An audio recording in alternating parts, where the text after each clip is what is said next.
Oh my God, I just lost the word. Needle pointer, embroider. That's it. Yeah, but I'm also a writer too. So like, I'll take that as well. You just need more reading. Well, then an incredible person named Audrey Christensen. Audrey, thank you for taking some time to speak to me.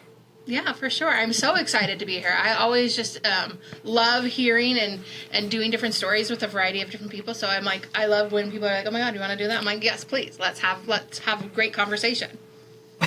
Very cool. Thank you. Well, so I'm going to start by saying how I found out about you and your work. And it was through TikTok. TikTok is my social media app of choice. It's the one that consumes most of my time. And I was blown away by your videos of what you do, which is you do embroidery. Correct me if I'm wrong. Very simple line work, but really expressive characters in the line work.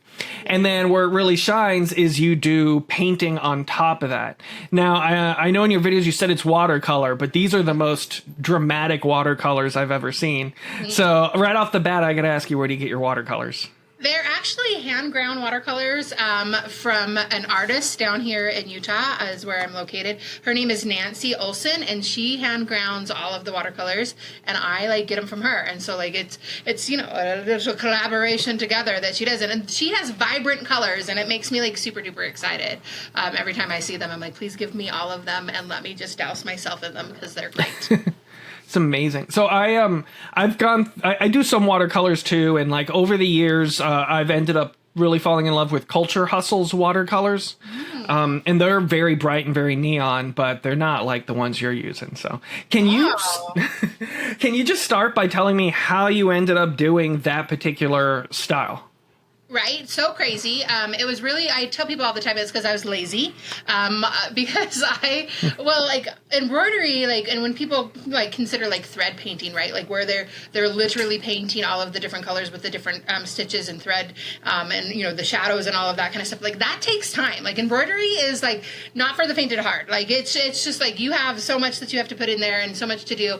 And when I first started doing embroidery, it was actually because I was a doll maker. That's how I started back into my art and so I started to embroider people's faces on dolls. I would make dolls that look like people, and so I was like, oh, I could actually make art out of this embroidery. And so then I started to do that, but then I did not want to spend 20,000 hours threading all of the different things in there. And I was like, well, what else could I do? Because I really love the medium. I really love stitching things. I really love being involved in that. And I was I had some little dinky watercolor sitting off to the side. And I was like, my God, let me just put it right on here. So the first piece that I did was actually of a person that was halfway underwater and is kind of what the line drawings that I did on there. And so I was like, okay, well, I'll put this blue watercolor on here and see kind of what that would look like. And I used very fine art watercolor at the time. Then it was Dr. P.H. Martin's fine art watercolor that I used, and it just kind of spread everywhere. And I immediately fell in love with the idea of having that fabric just absorb everything, and I had no control over it. And it was this most freeing experience that I have ever had with any piece of art that I've ever created. And I was just like, oh my gosh, this is something. There's something here with that. And then, when you find something that you just love so much, you just become very obsessive, right? And you make as much as you possibly can make. And I just spent so many hours just creating different things and trying to figure out, how do I add the watercolor here well enough where it's not going to bleed into different things. And so I just spent hours and hours after that just trying to fine tune this idea of how can I control the chaos that is this liquid thing that I have no control over. And it was very fun to be able to try to figure out how I could do that.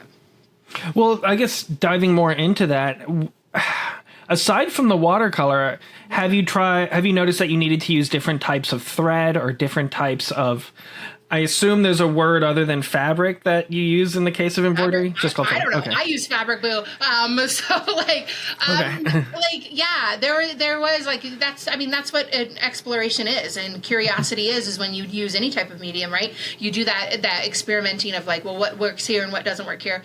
And so, yeah, I definitely tried a variety of different fabrics. I tried threads. I didn't try different. Honestly, I was like, let's be traditional, because I liked the idea of taking this very traditional, very woman's work idea and like turning it on its head and making it something completely opposite of what we're so used to seeing.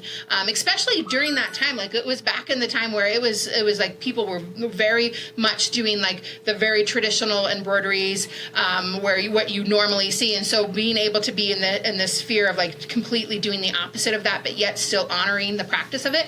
I wanted to keep as much tradition that I could in there, because it was fascinating to me to be able to like pull that apart, but yet have it still at the same. So I kept the threading very similar, like the stitching that I do is very traditional. And the thing that wasn't was the idea that I could be this mixed media queen and figure out other ways to do that. And so, yeah, I tried a variety of different fabrics to kind of figure out what it is. And that's what it is. Like, that's what art is that you get to be curious about it. So like my my own journey into watercolor was, so like I said, I primarily do digital art, and I guess I had to do even more backstory for this. So the reason why I do all the art that I do and all the products I do under the name Chain Assembly was because I started off by doing graphic design for disc golf tournaments in my area. And right. Chain assembly is what you call the top part of the basket. And so when I did my first run of like a limited edition, I did my own design that I got printed onto stamps. That I got stamped onto discs. Yeah. As like a limited edition series. That was done with a magnesium die plate. That's how they do the hot stamping. So they laser etch it or acid etch. I don't know how they do it, but it's etched magnesium. Then they, press on the foil that goes into the plastic. And they sent me the stamp. And I was like, this is fun. I got to do something with it. So I scratched up the surface, and then I did, I wanted to do basically block printing with it. So I did that. And the idea I had was if I used an oil-based ink, I could watercolor on top of each print and basically color it in like coloring book pages. Yeah. And that way each print would not only be a separate print, but it'd also be even more personalized. And it all worked according to plan, and it was super fun. So I then did linoleum block printing, something that I did back in elementary school. And again, with the oil-based ink and the watercolor, worked really well. But I don't find the carving to be the most fun part of that. So then I did a digital design that was laser etched on wood. And then I did the oil-based ink print again. Watercolor on top of that worked well. And then finally I was like, I wonder if I could just do a laser print on watercolor paper, and that also worked perfectly fine. I did try all of this with, at some point I tried it with water-based inks, but the watercolor would always smear no matter how long I let that ink dry. As soon as you put water on it, it smudges all over the place, so I had to stick with the oil-based ink. But just like I was saying with you, it's all about finding those different materials to get you that kind of result you want. So it was just fun seeing someone else who played with it similarly as well. Yeah. And that's what you have to do. And I think that I worry that sometimes people get so afraid of being curious, of like making mistakes and failing at things or not trying things the way that they should, right? But that's the way that we create things. And that's, I think, what's so great about creatives and artists themselves is that we get to have the ability to not have to worry or be put into this little box that's like, well, you're not allowed to be afraid about things and you're not allowed to be curious about things. But we're like, we're going to be a rebel and we got to do whatever we want to do, and things that are not traditional, or how could we add these things together. I think that's the most fascinating thing about being a creative, is that we get to have that freedom to be able to be explorers and be the ones that are out there like going through all of that kind of stuff and then sharing it and having the ability to like, where how we are connected on the TikTok way, like getting to be able to see how other people do things gets us so excited to be able to achieve other things. And I think it's brilliant that we are in this time and age where we get to not only be explorers, but we also get to be the ones that to share our knowledge and different things about how we do things as well. Is great. So, I mean, I only know this particular for lack of a better term, product line. I guess series would be the art term. This particular series of your work, are there other things that you are creating now, or has this kind of become your style and you're focusing on that? You're having so much fun in it. I mean, I'm a specialist in this, right? But no, my God, no, I would never want to stay in one little place. Like, I'm a self-taught artist, and so like and sometimes that can be a little bit difficult because I don't know a lot of different things for things, and so I find myself like really like immersing myself in things that I didn't realize that I could do, or that I had the ability to do, or had the knowledge to do. And so like I've been like experimenting like with putting like mixed media together with like acrylics and paintings on canvases, and like adding the thread in there. And what's been fun is that like I've done like some embroidery pieces where they were just like crap, right? They were the worst thing ever that I ever did. I hated them so bad. And they would sit on my desk and I'd be like, oh my gosh, you're horrible. Just how you have those pieces of art that you're like, this is like the worst thing that I've ever made in my life. Well, I'm never going to show this to anybody else. And I had this one time when you have those moments where you haven't created for a while, right? You have other life things that are happening, and you're just like, you have like that anxiety and the tense build up, right? There was just one session that I did one night. It was like, I put my kids to bed. I was like, I really hurried them to bed is what I said, because I had so much of this built up anxiety, and that I just knew that I needed to release it in some way or some form. And so I hurried and rushed them to bed. And I just remember like looking at that really awful piece of embroidery that I did that just didn't work well. Like the paint it just became like a brown muddy mess, and it was just not anything that I liked. And then I was also had some acrylic paintings that I were working on for a collection that I was doing for a gallery that I had, right? And I remember just seeing them like side by side, and I had this really big canvas that was completely blank, and I was like, oh my God, what would happen if I put those things together, right? And so like I took that really awful embroidery and like I cut it up in this like just this rage of just anxiety, cutting all of the different pieces of the fabric, and I'm like sticking it and gluing it and trying to find ways to like put it and attach it to this canvas, and then putting like thick, paint on top of it, and just watching like the texture build and build on top of it. And it just allowed all of this stuff that was happening within me just kind of like vomit itself out onto this really big canvas. And it was just really fun to be able to like, oh, now that's the piece of art that this was meant to be. Like this, the reason why it wasn't working here was because it didn't it didn't live there. It wasn't supposed to be born this way. It was supposed to be able to mix into this different thing. And so that's been really fun to just allow myself to be like, okay, let's try other things and see how that kind of work, but yet still take what I'm known for and what I love so much and what I'm so passionate about, and still being able to push the boundaries a little bit further, and see what else could happen with that. I romanticize artists like you who can just throw energy and create a masterpiece.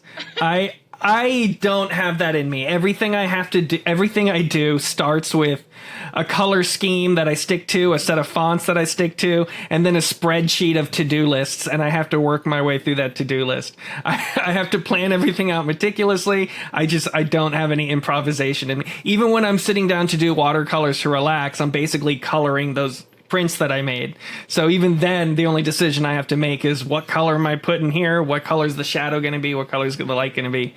So that's cool.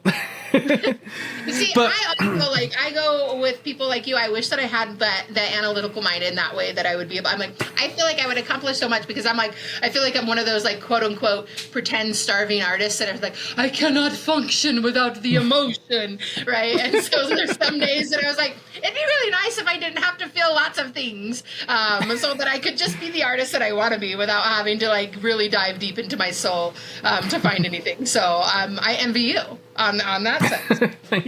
So these embroidery pieces that you're doing, and would you say that's kind of what you're known for right now? Yeah. Mm-hmm. Okay. And so what has been your journey with pricing those and sizing those? Like, what sizes do you usually do? Do you stick to one size? Do you have set prices for each one? How does that work for you? So, I mean, that's a journey. right? My God, because like when I first started it out, like I was like experimenting. I was known completely for something else. I was known for the cloth dolls that I was making. Like during that time when I was doing that, it was like a very hard transition for me to be like, I don't want to do those anymore, because I was teaching like workshop classes and I was teaching all of these different things, and I was really known in my community of the person that was like the doll maker, right? And I was like, I don't want to do that anymore. Like it was just not something that it was anything that I wanted. And so to transition over into this new realm and this new medium, and to really, because I was like, oh, I finally found this thing that is mine. It was hard to be okay with disappointing people. You know, it was very difficult to be like, I don't want to do this thing anymore, and like having to like teach people that I am something completely different.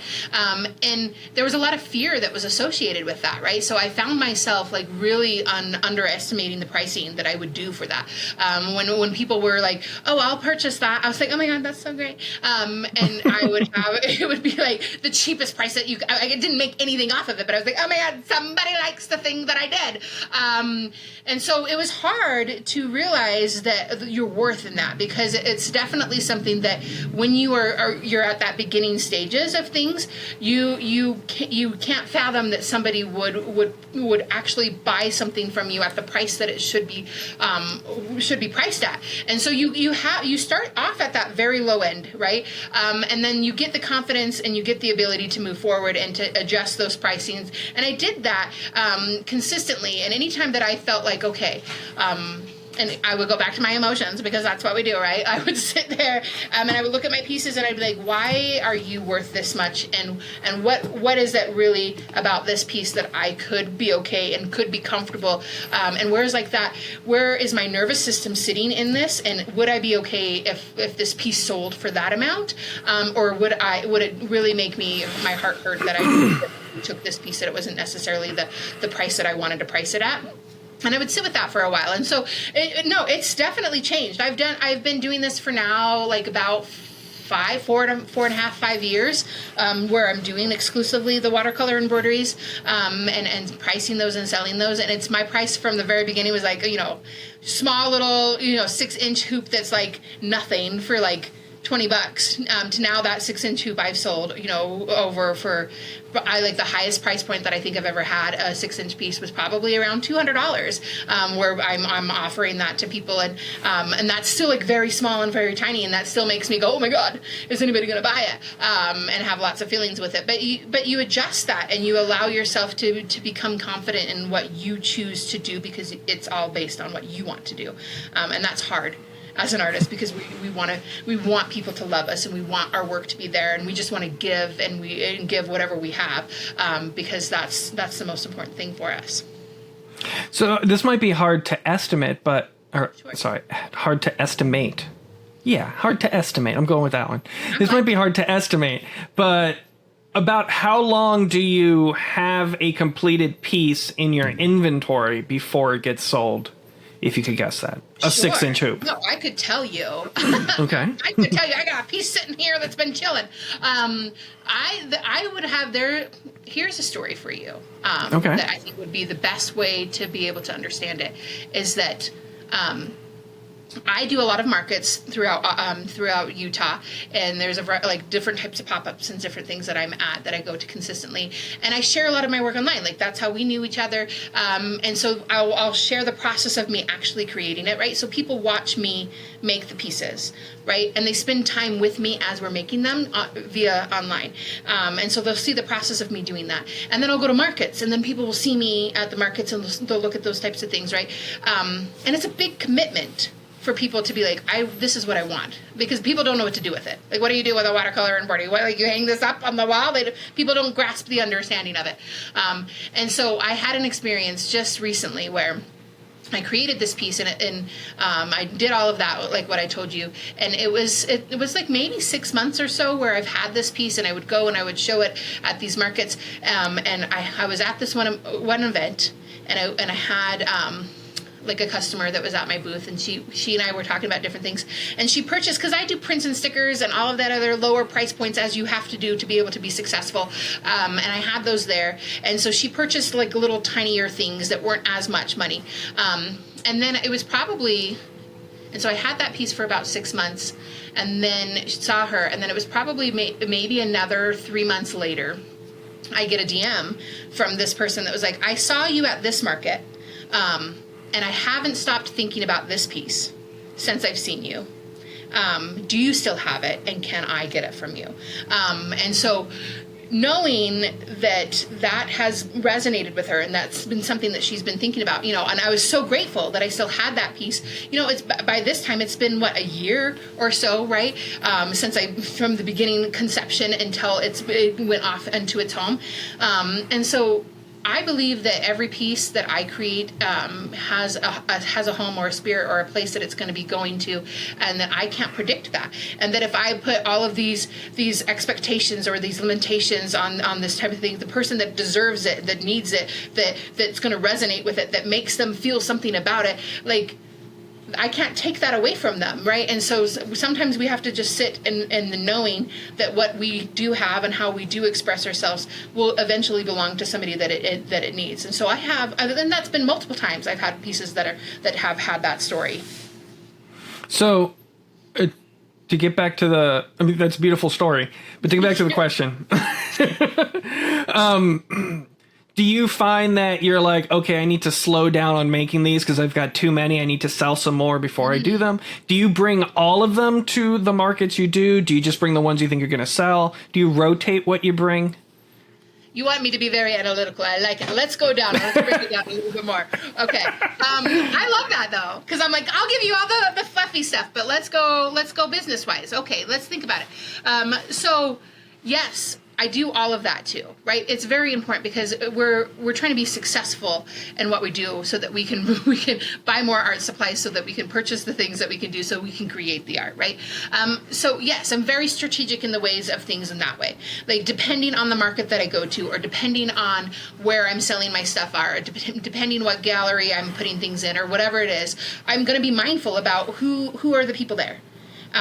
Is there somebody going to be there that's going to resonate with my art? Because I have nudie patooties, and sometimes nudie patooties do not work well in certain places and different things, right? And so I'm very considerate about where I'm going to have these pieces or how they're going to be, and do that. And so I think about that specifically, yes. And so I'll take certain pieces and have them in those places to make sure that I'm going to be successful at wherever event that I'm going to be, or whatever I'm doing online is going to be successful. And so I'll have that very specific thing on there. But sometimes, most times, I'll have the pieces that I really love.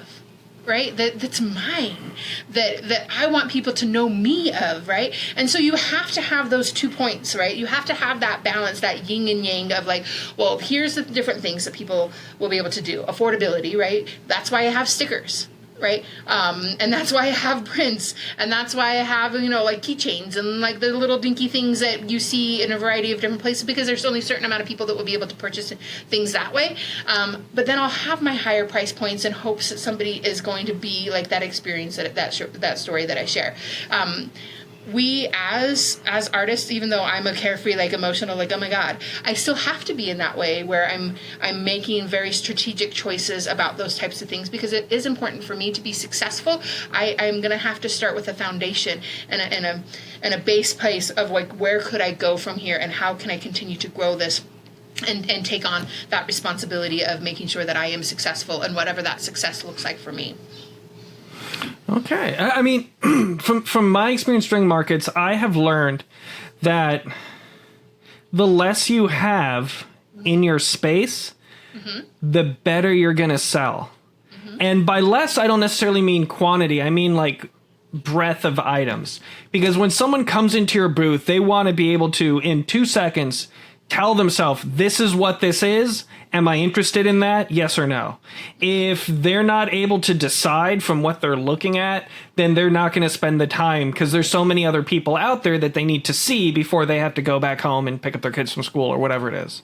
Right. So I've noticed that if I go to a market with all the different things I've made, I'm going to kind of come home with all those things because nothing's sold. But if I go there with just my tarot decks, then people will be like, oh, that's the guy who makes tarot decks? I've never tried it. Let me try it. And then they'll be interested in it more so than it's well, he's got tarot decks, he's got board games, he's got role-playing games, he's got art. Yeah. So I guess what that kind of ties to is, have you noticed a similar thing when you have different categories of art all under one space? Yes and no.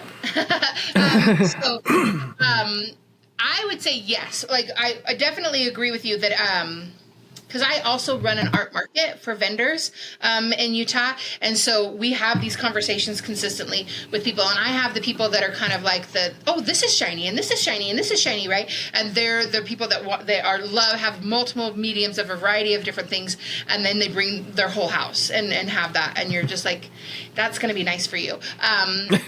Yes. I definitely agree with you that you have to have that curation, right? You have to understand of like, okay, well, how does this fit in with this, and will this work, right? Just like if you're going to be going to a gallery show, or if you're going to be going to a museum, right? Certain places have certain things, and they have certain places so that we curation is a great word to describe what I was trying to say. So thank you for throwing that in there. Yeah, exactly. And so it's definitely where you have to be able to look at that on there.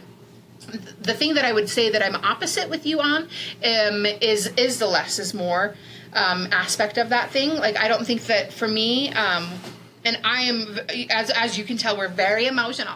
And so how I set my booth up, which is something that I've learned over time, right? Like you're going to get into the process of looking at all of those different types of things, and like how are people shopping my stuff, and how are people going to do it? And you always change your mind, and you always fix things, and sometimes you do that in the middle of the market, and you change the way that your setup is, right? And that's cool, and that's great, and that's fabulous, and you can do that. But what I've learned over time for me is I would be considered like where I do like a bunch of like, I only print out one thing that I have, like of my prints, but I will have like 30 of those different types of styles that go close to that, and I will have it set up like a gallery. And so people will come into my booth and they will spend time looking at every piece that I have as print-wise, which is my lower-end items. And so they'll spend all of that time and all of that energy, and they're being immersed in they're immersing themselves in who I am.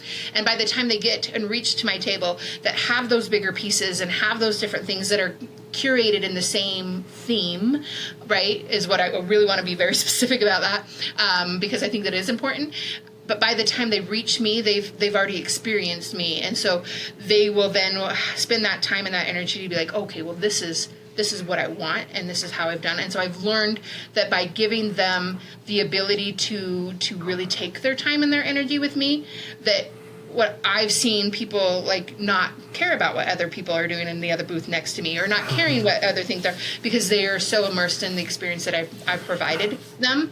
And I think that goes with anything. Like, if you don't have to be this high feeling person like I am, but when I've seen the curation process that's happening within people's booths, and you bring your personality, and you bring the things that you're known for, and you bring those things that are going there, and you give them the ability to actually be immersed into what it is that you are and who you are as the artist, then they're going to be more accepting of wanting to get that thing from you. Does that make sense? Yeah, that's very well said. And a more practical follow-up to what you said. You talk about immersing them in your space, in your booth. Does that mean you position your table in the back of your booth so they have to go into your space? Yeah. Uh-huh. Okay. Yeah. Because I've seen a lot of artists, they want the booth to represent their safe space, so they have the table up against the edge, so customers can't really enter it, and I rarely ever see that work. Right. So, yeah, I like that. I like what you're saying about the tent being a representation of your personality. So let's transition then into your event, the yard sale. Yeah. How did that start? How's that going for you? How do you curate who's going to be in that? Because I haven't had anyone on the podcast who has organized their own art markets. Oh my gosh, let's talk about it. It's like my favorite thing in the world, besides my own art. In Utah, where I'm located, when COVID happened, right, horrible, awful thing, a lot of my artist friends and I were full-time artists, right? And we were left without the opportunities of events and things, right? All of that shut down for us. And in Utah, and where I'm specifically located is in Ogden, Utah, they had, like, when it started to slowly come back and things were starting to be not as crazy, not as insane, they started to have the farmer markets come back, but they would only take food vendors. They would only take the produce, the things like that. And all of us were kind of left with nothing. And there was a lot of us that didn't have, a lot of my friends didn't know or understand how to do online stores. They never did that before. They weren't required to do that before, right? They could just go to a market and people would buy their things. Oh my God, right? And so they never they never followed the flow of what things are, right? And so there was a lot of them that just wasn't able to come back from what they were trying to do.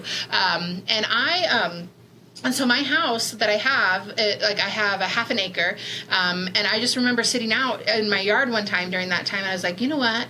I could make my own little yard sale. Like, what would happen if I had all my friends that need a space to sell all of this art that they've been making because we're in a pandemic, right? And we're stuck inside and doing all of that. They have all this stuff. Like, I could make it safe enough for them to sell their stuff in just my backyard.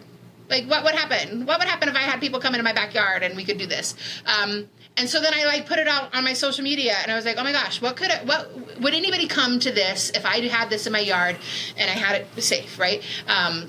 And I had a lot of great responses, right? A lot of my friends are like, I would totally be in. I have so much art that I need to sell. I would love to do it. And so I was like, okay, cool. I'll figure out how I'm supposed to do this. So I contacted the health department. I went into the city and I found all of these different things that I was supposed to do, make sure that I was following all of the bylaws that was for my city and doing all of that kind of stuff. And I spent time and energy to create these things. And then I put people, 6 feet apart and made them wear masks. And I had to have people sign in. And it was a whole ordeal, this whole thing. And I got it together and I posted it on social media that I'm like, I think I had 25 friends at that time, where I was 25 different booths where they came in.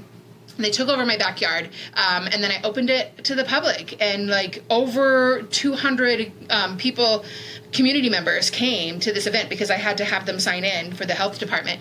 And it's this beautiful, magical thing that happened in my space and in my home, and we just saw people being, just really seen for what it is, and they were able to purchase. People were purchasing things and supporting each other, and a lot of my friends were then able to use that money towards about getting their online shops going and going to different things, and it just built this big, huge lack of community that we had during that time. And then I was like, oh, cool, let's do it again in the spring.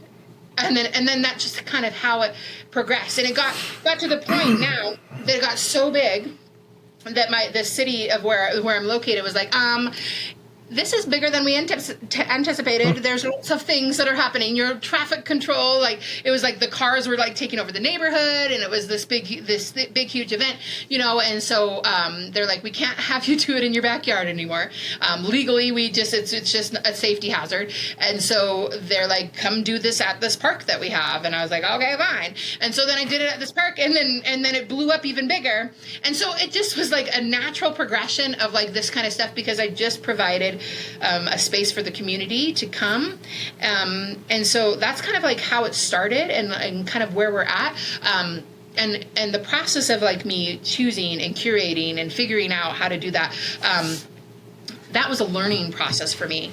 But what I learned and what was very important for me is that as a vendor, I was I know that there was a lot of markets and different things in my area that they would just be like, okay, vendors, let me take my vendor fee, see you later, never see ya, bye, good luck to you, see you, have a good time, right? And it always felt, especially as an artist in this space, it always felt like I didn't belong, even if I was there. Thanks for giving me the space, but you really didn't do anything for me. I had to do a lot of that stuff and figure out a lot of that stuff for myself, and it's still, sometimes I wasn't successful, and you still weren't seeing me, and I had to drag all my stuff in. It was just, and so I had lots of moments where I've had horrible experiences as a vendor at art markets, where I felt like I was just a dollar sign to them, right? And sometimes people utilize vendors as for different things, and it was just not what I wanted. And so when I was making this, and I was very intentional about it, I was like, okay, well, how can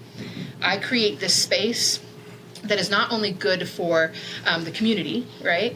Providing them entertainment and excitement and a place to do and and things to do, but what could I really do to make sure that the vendor, the artists themselves, feel more supported than they've ever felt supported in their life? what would I want? What do I wish that I would have had when I was a vendor, right? And so, like, I made sure that I had volunteers that would actually take their items from their car to their booth spot so that they could go park. Right, I did like a parking shuttle because you know how you have to park far away and then you have to walk. You know what I mean? And so I had my mother-in-law be a shuttle, and she just picked up all the vendors and would take them to their spots. And so I did certain things like that. And then the other thing that I did was it was at the time when there wasn't a whole lot of activity on Facebook groups and different things like that. But I didn't want people to be on social media. I wanted them to be separate from that. I wanted them to have their own space. And so I created like these group chats with people. And so then it was like the vendors, like weeks and months prior to us having this big event, we had this opportunity to connect with each other. And so we spent time talking to each other, and I put like established artists next to newbies that never have done markets before, and so they were booth mates. And then I was like, hey, you're booth buddies now you're going to talk to each other, and you're going to like make sure that you're sharing each other's work and asking each other questions and doing all of this kind of stuff. And so, which we love as established artists. Like, we're like, oh my gosh, you're so cute. Like, what are you doing? Right? And so these new these new artists felt like they were a part of this community, and they didn't have to fight for all of that stuff, all of the knowledge that we gained over time, because we were just giving it to each other willingly. And you just saw these things happening where, like, it was just where we would just continue to lift each other up and to do all of these types of things, because I provided space for that. And I took on all of the grunt work of that. And I was like, okay, how do I do this? And how do I do that? And I do pre-yardie parties is what I call it, like pre-yardie parties. So we have like this big, huge potluck before the event happens, and we do it in the space that we're at, so then everybody knows what the space looks like, and we bring food together, and we gather, and we chat, and we laugh, and we have fun. And so when the event happens, the magic in the air and the experience that we have is so overwhelming and so positive and so uplifting that it doesn't matter if we had like one of the markets, it was completely like a rainstorm and we were like puddles. It didn't matter. It didn't matter because people came anyway, and the guests could feel that, and it created this community of people where we just continued to support and lift each other up, because it wasn't about how much money we make, and it wasn't about like, do I make money enough, or who's going to do that. It was just more about like, can we provide space for people to express themselves, and will people respond to us by expressing ourselves? So that's kind of how it turned out. So some follow-up questions. First off, it rains in Utah? Oh my God. For real. It does. The other question is, so I guess it's not really a question, but related to that is, there's always some markets where I make no money. And then there's some markets where I make no money, but I still have a great time. Yeah. So I appreciate that you're making that goal, that there's going to be a great time, whether money gets made or not. Hopefully money gets made. Yeah. But all those little things you put outside of it makes it totally worth it. And also, I always look fondly on that first post-COVID market I did, when everyone's like, wait, we can go out and spend money? I'm going to buy all your shit. And me and all the other vendors were looking at each other like, what the fuck is going on? Right? Why is everyone buying everything? Yeah. It was fun. Yeah, so much fun. Yeah. Yeah, definitely. So I was looking at your website. It's beautiful, but I noticed you're not selling online through your website. No. So can you tell me your experience with that? Sure. It's because I literally took a 2-year break from making art. And that's the reason why you don't see anything online. I used to have an online shop. I did really well. I was a completely full-time artist during that time. And I loved it. And and currently, life happens and things happen. But it was more that I spent a lot of time being the event coordinator for the yard sale, that I didn't spend a lot of time focusing solely on my own business, my own art. Because sometimes we have to just allow ourselves to go through the ebb and flow of that. And I believe completely in pivoting, right? And going where we feel we are needed. And during that 2-year period of time, my art wasn't needed for me at that moment. That wasn't the most important thing for me. And so I was very specific. I was hiking at Joshua Tree in California, and I just remember hiking through the little desert there. And I was like, okay, well, I'm not going to have my shop anymore. I'm going to end it tomorrow. I'm going to I'm going to stop. Well, I'm going to tell people that I'm going to be ending it. I gave it like a week. And I was, okay, this is all the art that I have. You buy what you can. But it just wasn't what I wanted at that time. And it was the whole thing, like how, remember I talked to you about like when I was a doll maker and then I was like, I'm not doing that anymore. And that kind of stuff. It was that same experience that I had, where it wasn't needed anymore for me at that moment. And so I kind of let that go and let that die and let it go back in the earth and see how that goes. And it was wonderful. It was a wonderful experience to be like, okay, well, this is no longer what is needed for me. But yeah, I still continue to be, quote unquote, a full-time artist. I still was successful in my business and doing things because I allowed myself to pivot. And I did workshops, and I did this thing that I called the Maker's Huddle, where it was I taught small business owners how to become an artist, and so, or the opposite way, I taught artists how to become small business owners. Okay. That's the way that I did it. And so I spent time teaching them, like, how do you go online, and how do you show up your work, and how do you find your brand name, and how do you find your why, and what's more important, how do you price things, how do you do that? All of the things that I learned over the years and years and years and years, I spent time teaching them in these workshops, and I had these groups, and just the way that I curated the yard sale, I curated this group where we had I had 25 to 30 people every couple of months come in completely new, and I taught them how to do that. And I became essentially like this life coach, business coach for them. And we spent a lot of time doing that. And it was really beautiful and it was really wonderful. And it was all because I just allowed myself to let things go.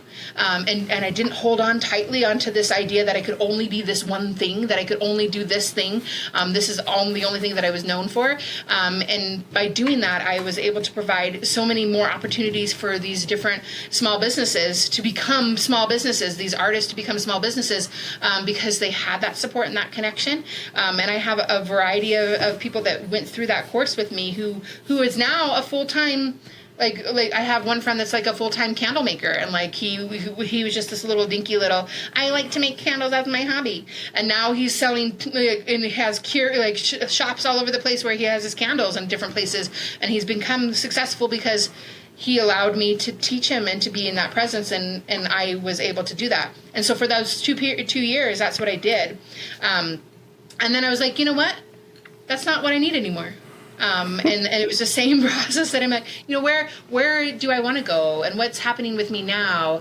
And I allowed myself to be present in that, and now is where I'm coming back to my art, and I'm sharing it more, and I'm actually in the process of putting my art back online, and so I'm working behind the scenes. I'm creating my cute little online shop that I'm going to be doing, which is interesting to have this full circle moment of okay, well, now how do I go back into doing that instead of what I was doing before? That's beautiful. Very beautifully said. So you said you're building out your online store now. Yeah. Have you noticed... so I only recently discovered you on TikTok. I guess what my question is, how long have you been putting yourself and your art out there on TikTok or other social media platforms? And do you find that now is the time for you to try and pivot to the online sales from all this attention you're getting not locally? Yes. is yes to that. Right, because there's a lot of questions in there. Lots of questions in there. What I'm gathering from what you're saying is that okay, I have a pretty prevalent following on TikTok. I have a pretty prevalent following on a variety of other social medias aspect. And what's interesting to me, it's a collection of people, right? It's a collection of people that have been with me since I was a mommy blogger, and then I have people that were with me when I was a doll maker, and people that were with me all through these stages of life, right? These collections of people that I have. And so it's very interesting to be able to pivot in those types of things. And so what I'm noticing now, right, especially when I'm sharing my work online, is that I have people that aren't local, right? And they're like, oh my gosh, would you ship that to me? And or I'll have people, where's your online shop? Or blah, blah, blah, blah. And I'm like, I don't have any of that. I've got nothing ready or prepared, because the best way that because I've gone viral a few times on TikTok, and people always think that they want to have that ability or want to have that experience and want to have all of that kind of stuff. And it's great when you're prepared for that. It is not great when you're not prepared for that. And so you find yourself, or I've learned in the past that there was past experiences where when I have had those opportunities of being viral and trying to like keep up with the maintaining of these like the attention span of what people are doing now, and fighting against that, it was definitely interesting to see like the anxiety of who I used to be like a long time ago, when I would be like, oh my gosh, I have to hurry and shove everything on there, make listings, hurry and get everything shipped out. I'm never going to have this moment again. This is my one time of fame and no one's ever going to see me again. I had a lot of those experiences when I was first doing a lot of different things. And now as this like wise old person that's like, I took a 2-year break and now I'm coming back. There's a difference between how I do those types of things. And so, yes, I've noticed that there is a need for people to have a place for them to purchase things from me online, because that's the only way that they're going to be able to experience me, right? And to be able to ship those types of things. But there also is, in that same breath that I say that to you, I don't want to do it at the level of the anxiety that induced version of that, and that we can take our time to be patient and take our time to build it out the way that is going to be best for us and how we want to do those types of things. And that's an unlimited amount of ability for us to be able to do that. Because if somebody liked your thing then, and they like it far away from you, they're going to like it again, and those are going to come in and achieve that. But at least you'll be able to set yourself up with a good foundation and a good base to be able to handle those types of things. And so that's the difference between who I am now, like starting my online shop again now, compared to who I was back then, when I was like, people really resonated with me when I transitioned and they wanted things from me very quickly. And so I hope that I answered your question. No, yeah, you did. That was very beautiful. So with that new store you're building in mind, what e-commerce platform are you going to be using? I'm using Squarespace because I'm an old bitch. It's like that's the whole thing. I'm comfortable with that. There's Shopify that I've used and stuff, different things and stuff like that before. I think those are honestly the only two that I've ever done. I like Squarespace because it's very comfortable for me. It was very easy for me. And I didn't want to be complicated. I didn't want to learn new things, and I didn't want to do any of that kind of stuff. And so I'm just building that out like how I used to have it, or what I'm used to on there. And it was very successful for me then. And I hope that it will be continuing in that way. But I have a lot of friends that use the other platform or use other different versions of different things. And I think that the most important thing is, and especially when we are trying to move forward with whatever we're doing to become successful as full-time artists, is that we have to do what's going to be best for us personally, and be able to trust ourselves in that ability of that. Like, do I want to be on this social media platform? Do I shine on that? Do I want to use this e-commerce platform because it's easy for me to navigate, or do I have to go watch 1,000 different YouTube videos to figure out how to even put one thing on there, and it's not going to cause right? And so, like, if we break all of that and pull it all apart, like, what are we trying to achieve? And how are we going to be successful in that? And do we have people that can support us in that already are utilizing those platforms, utilizing those types of things, that we can go out and gain knowledge from them? Do we have the space and the capacity and the nervous system to be able to learn something completely new? Or how else could I provide that opportunity for people to purchase things from me? That doesn't necessarily mean that I have to have this really nice, expensive shop that's on there too. And so I think that's very important, that we do things based on the level of experience or the level of our nervous system, so that we can actually become successful and move into that gear of where we want to become. Again, beautifully put. So I use Shopify, and for my needs, it's been wonderful, because I can do things such as connect my BackerKit Pledge Manager, which is a post-Kickstarter project organizational tool, to my site. So when people do the checkout, the orders automatically go to my site, and then I can print out my labels from there, and then have that automatically connect to like the SKUs that I have, and then have that automatically connect to the warehouse that's warehousing stuff for me. Analytical brains, you'll see. Yeah. Yeah. So like that's why Shopify has worked for me. Yeah. Now, that being said, when I first started with Shopify, I put way too much on there. Just like I was talking about when I had too much going on in my booth. I had every product I ever had available for sale as a listing on my site. I added graphics on each photo so it wouldn't just be a photo. And then when all was said and done, I was like looking at my website. I'm like, I would never want to browse this site. There's way too much. And I was comparing it to like successful artist sites, and a lot of them are very simple, to the point, probably no more than 20 products at a time. Yeah. So after a while, I then deleted a ton of shit, just put my things that sold a lot. And frankly, I threw away a lot of the stuff that... and that's also really freeing too, throwing away things that A, don't sell, and B, represent you at a time when you weren't as good. And it's fun to... I feel like there's kind of a stigma with artists where like everyone is great, you know, like you're supposed to say everyone's a wonderful artist, but that can't be true if you're looking back at yourself from 10 years ago and you're like, I was not good. Yeah. So I don't know what I'm saying. That's like a whole other can of... I love that. I love that we went into that route for you. I feel like that was very good for you. I feel like that was a very good moment. I love that for you. It was. Thank you. Thank you. No, so yeah, that's so great. I also saw on your website you have a Substack. I have zero experience with that. How do you use that?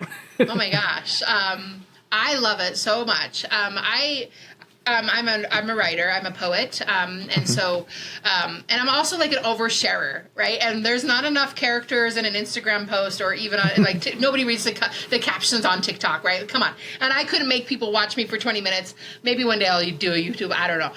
And so like I love words. And so I use Substack as another form of art that I do, and I'm very I use it essentially like a blog, and so I have that there, and I just recently created it where I began maybe this beginning of this year on there, where it's another source of income for me, where those that are really... This is how I believe. When you have people that are following you or choosing to be a part of your world, there are going to be a variety of ways that people are going to do that with you, right? They're going to be there just for your art. Cool. Awesome. Let me buy that. That's great. I'm going to give it to my Nana. That sounds like a great time, right? There's going to be people that are having the parasocial relationships with you. Like they think that we are best friends, right? And they have that connection with you. And then there's people that are just different things, right?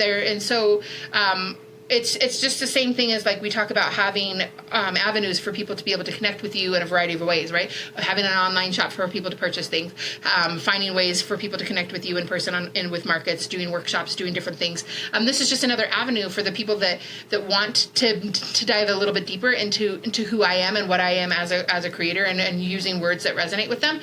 And so yes, it was one way for them to be connected to me, but it was also another way that I was like, well, how could I have another source of income that on the times that I can't necessarily show up or make art or don't do those things, but I could do it this way. I could just sit down for, 20 minutes, 30 minutes to write a little thing, and then people resonated with that. And so I use that as that way. And then I also started utilizing Substack as where I have a monthly pattern club. And the people that join my Substack for like $5 a month, they'll get patterns for me, and then I walk them through the process of how I embroider, and I walk them through the process of how I watercolor, and I give them that opportunity of more connected space with me that way, and then they can start stitching alongside me. And so there's a variety of ways that you could utilize that in there, and so it's just kind of another, what's that other platform that they have where you could... Patreon? Patreon. And I did Patreon for a while too. So it's essentially a fancier version to Patreon, but more so for words and writing and different things. But Substacks have been doing, now there's podcasts on Substack, there's video formats on Substack. They have like a behind the scene group chats that only you can be there, DMs that are on there. It's a whole different social media platform essentially at this point, and you have a whole other community that you get to really curate and have experiences with that is behind a paywall, and it's really fun and it's really interesting to be able to do that. Interesting, because I know a lot of artists have been using at least in the circles I'm in, have been using Discord to communicate with their people. But it seems like you can't really monetize Discord. Yeah. But Substack, it seems like just like Patreon, you are in a safe space and you are sending your message out to your followers and you can choose how and when they interact with it. Yeah. Yeah. And it's broken down to like, you can have people that purchase it and they get a different version of things. There's people, if you can have free people that join it that have a certain amount of things that you can see too. And there's like, you can create a variety of websites within the website. And so the people that don't want to get my embroidery stuff, like they don't get that. But they'll still pay for other things. And so I have it's basically in my mind how I envision it. It's just like tabs opened of all of these different like places that I could do, but it's all under one little umbrella. And so you have so much ability to create just continuously on top of each other, on top of like layers to whatever it is that you build there. Do you ever feel an obligation to share when you're not in the mood to share? God, no. Fuck that. No, okay. Yes, but I'm a wise version of myself now. Remember, we're learning them. We're a full circle of that.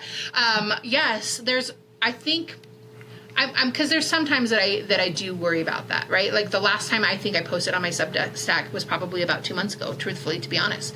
Just because I'm not in the space to write or wanted to do that. That's not just something that I'm attracted to or wanting to do right now. And so sometimes I worry about that. Like, oh my gosh, these people signed up and they're paying this thing and they're expecting all of this stuff. But they also at the same time they're not, right? And so it's just a matter of allowing ourselves to be like, okay, well, communicating with our following, making sure that they understand what it is that I'm trying to achieve and what I'm doing, and the people have a choice to like not follow me and not pay for my services anymore, and they can move on with their lives, and that's okay too.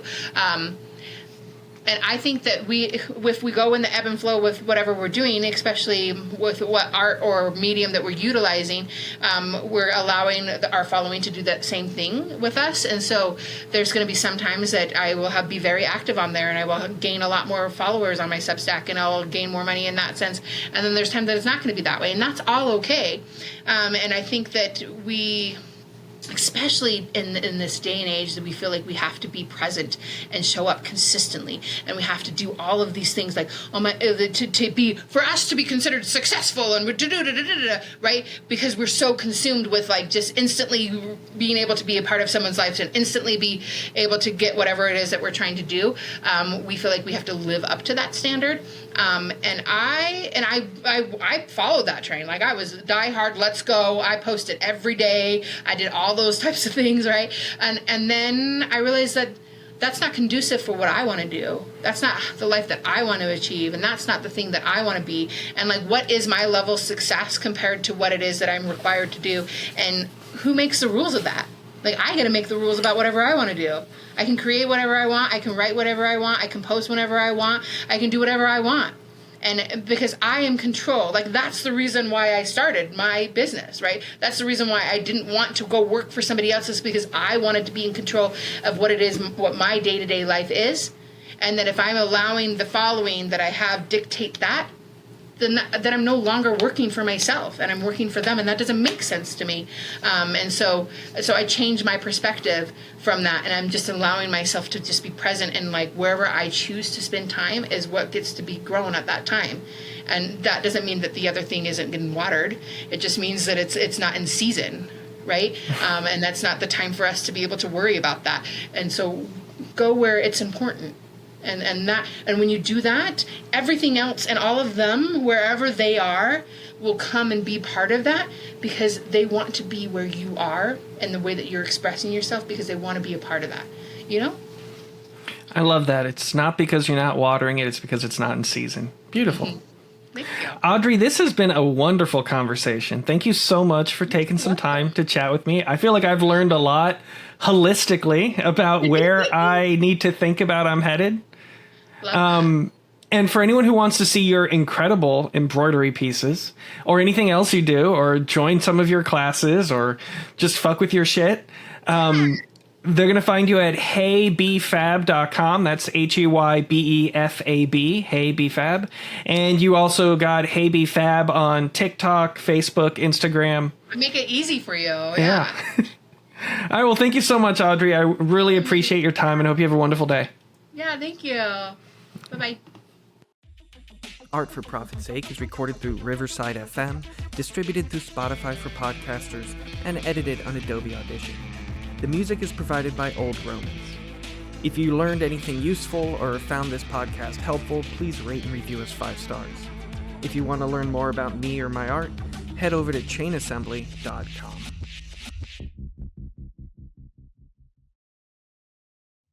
Are you ready to paint your own canvas in the real estate world as a homeowner? It's Leslie Haas from Realty One Group Sunshine, and I'm here to talk home equity, your masterpiece in the housing market. Imagine owning a piece of property that's not just a place to call yours, but also an investment opportunity. It's time to take that brush and start creating equity in your dream home. With interest rates on the verge of dropping, get ahead of the curve and secure your artistic haven before the next rush. Whether you're a first-time homebuyer or upgrading your studio, let's sketch out your home ownership dreams together. To learn more, visit tampabayhomesforsale.realestate.